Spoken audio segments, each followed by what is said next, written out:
Good evening. This is Mr. Lindsay. I am doing the report for W.E.B. Du Bois and his stance of discrimination along with education. The reason this is so important because one of his quotes was that slave went free, stood a brief moment in the sun, and then moved again back into slavery. We wanted to talk a little bit about discrimination as well as education and what his beliefs were, along with Booker T. Washington. Booker T. Washington's stance was a little different. Even though they were aiming for the same thing, they did not see eye to eye when it came to the way they wanted to get in the arena to fight. W.E.B. Du Bois wanted to basically have education for blacks when they wanted to be able, he wanted them to be more free to work as well as to get along with the whites.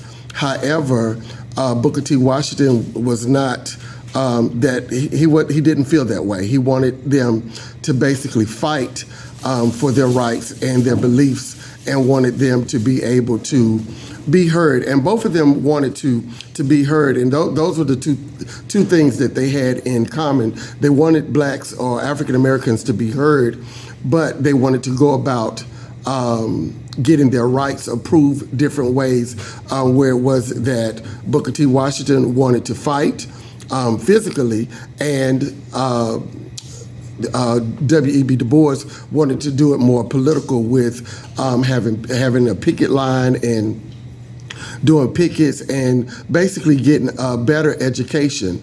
But Booker T. Washington wanted W.E.B. Du Bois to realize that your education would not be painted as like most other African Americans because he went to a white college.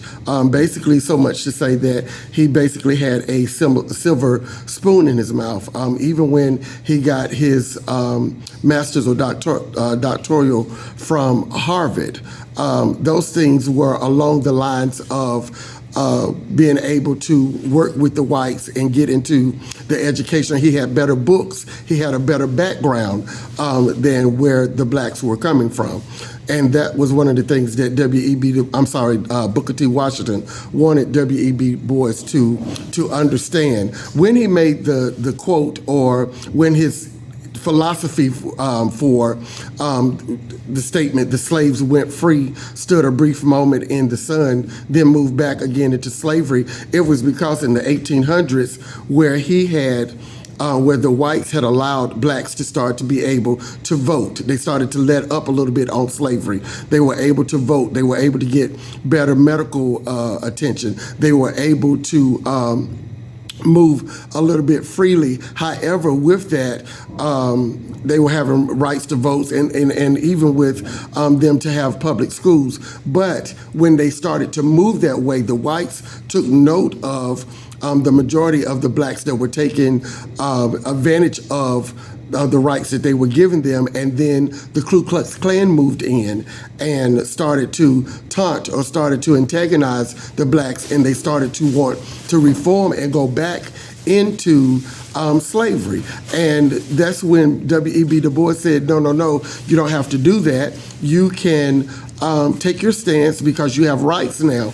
And he wanted them to be more educated. However, Booker T. Washington wanted them to know that you don't have to necessarily get an education, but there were other things that you could do. You could do trades, you could do plumbing, you could do electrician. There were other things that you could do, but they both had the same ideas for blacks to be free, but they were going about it differently for them to be free. And this is the doctoral that I wanted to present. And for as far as the talented 10 was concerned, he wanted us to know that basically out of the 10, that these people were very smart, and